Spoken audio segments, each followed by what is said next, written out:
Hello friends, ನೋಡಿ ಒಂದು 4-5 ವರ್ಷ ಮೊದಲು ಒಂದು 6-7 ನಿಂಬೆ ಗಿಡ ಹಾಕಿದ್ದೆ. ಅಡಿಕೆ ತೋಟದ ಮಧ್ಯೆನೇ ಹಾಕಿದ್ದೆ. ಏನು ಅದಕ್ಕೆ ಸ್ಪೆಷಲ್ ಕೇರ್ ಏನೂ ಮಾಡಿಲ್ಲ. ವರ್ಷದಲ್ಲಿ ಅಡಿಕೆ ಗಿಡಕ್ಕೆ ಯಾವ ಥರ ಗೊಬ್ಬರ ಹಾಕ್ತಿದ್ವಿ, ಇದಕ್ಕೂ ಸ್ವಲ್ಪ ಈ ಥರ ಗೊಬ್ಬರ ಹಾಕ್ತಿದ್ವಿ. ಲಾಸ್ಟ್ ಇಯರಿಂದ ಕಾಯಿ ಬಿಡೋಕ್ಕೆ ಸ್ಟಾರ್ಟ್ ಆಗಿದೆ. ನೋಡಿ, ಇವತ್ತು ಕೊಯ್ಯಕ್ಕೆ ಬಂದಿದ್ದೀನಿ. ಒಂದು 30-40 ಕಾಯಿ ಕೊಯ್ದಿದ್ದೀನಿ, ಬೆಳೆದಿರೋದು. ಸಖತ್ತಾಗಿ ಉಪ್ಪಿನಕಾಯಿ ಹಾಕ್ತೀನಿ. ಮತ್ತು ಇವಾಗ ಬೇಸಿಗೆ ಆಗಿರೋದ್ರಿಂದ ಲೆಮನ್ ಜ್ಯೂಸ್ ಎಲ್ಲ ಮಾಡ್ಬೋದು. ಸೊ 4 ವರ್ಷದ ಮೊದಲು ಹಾಕಿರೋದು ಏನು ಯೂಸ್ ಅಂತ ಇವಾಗ ಗೊತ್ತಾಗುತ್ತೆ. ಇನ್ನು ಪ್ರತಿ ವರ್ಷ ಅದೇ ಥರ ಕಾಯಿ ಬಿಡ್ತಾ ಇರುತ್ತೆ. ಇನ್ನು ಇವಾಗ ಸತ ಒಂದು 100 ಕಾಯಿ ಗಿಡದಲ್ಲೇ ಇದೆ. ಬೆಳೆದ ಮೇಲೆ ಕೊಯ್ಬೇಕು ಅಂತ ಹಾಗೆ ಬಿಟ್ಟಿರೋದು. ಮಳೆಗಾಲದಲ್ಲಿ ಜಾಸ್ತಿ ಬಿಡುತ್ತೆ, ಬೇಸಿಗೆಯಲ್ಲಿ ಸ್ವಲ್ಪ ಕಡಿಮೆ ಬಿಡುತ್ತೆ. ಬೇಸಿಗೆಯಲ್ಲಿ ರೇಟ್ ಜಾಸ್ತಿ ಇರುತ್ತೆ, ಮಳೆಗಾಲದಲ್ಲಿ ಸ್ವಲ್ಪ ರೇಟ್ ಕಡಿಮೆ ಇರುತ್ತೆ.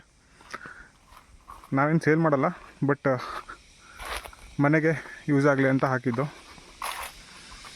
ಸೊ ಈ ಥರ ಮಧ್ಯ ಒಂದೊಂದು ಹಣ್ಣಿನ ಗಿಡ ಅಥವಾ ಬೇರೆ ಯೂಸ್ಗಾಗೋ ಗಿಡಗಳನ್ನು ಇಟ್ಕೊಂಡ್ರೆ ಕಮರ್ಷಿಯಲ್ ಜೊತೆ ಇದು ನಿಮಗೆ ಹೆಂಗೆ ಯೂಸ್ ಆಗುತ್ತೆ ಅಂತ ಗೊತ್ತಾಗುತ್ತೆ. ಸೊ ಇದನ್ನು ಉಪ್ಪಿನಕಾಯಿ ಮಾಡ್ಬೋದು, ಏನಾರು ಔಷಧಿ ಬೇಕಾದರೆ ಯೂಸ್ ಮಾಡ್ಬೋದು, ಪಾನಕ ಮಾಡ್ಬೋದು, ಜ್ಯೂಸ್ ಮಾಡ್ಬೋದು. ತುಂಬ ಒಳ್ಳೆಯದು ಬಾಡಿಗೆ.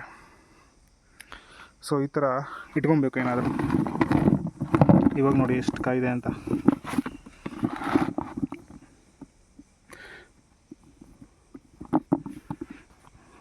ಪ್ಯೂರ್ ನಾಟಿ ಲಿಂಬು, ಏನು ಕೆಮಿಕಲ್ ಹಾಕಲ್ದೆ ಬೆಳೆದಿರೋದು. ಸೈಜ್ ನೋಡಿ ಹೆಂಗಿದೆ ಅಂತ.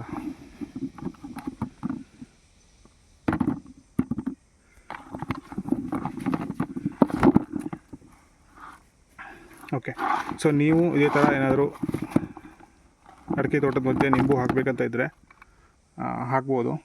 ಅಟ್ಲೀಸ್ಟ್ ಮನೆಗಾಗೋ ಥರ ಒಂದು 5-6 ಗಿಡ ಹಾಕ್ಕೊಂಡ್ರೆ ತುಂಬಾ ಒಳ್ಳೆಯದು. ಟ್ರೈ ಮಾಡಿ. ನೇಚರ್ಗೂ ಒಂದು ಗಿಫ್ಟ್ ಥರ ಆಗುತ್ತೆ, ನಿಮ್ಮ ಮನೆಗೂ ಯೂಸ್ ಆಗುತ್ತೆ. Thank you for watching.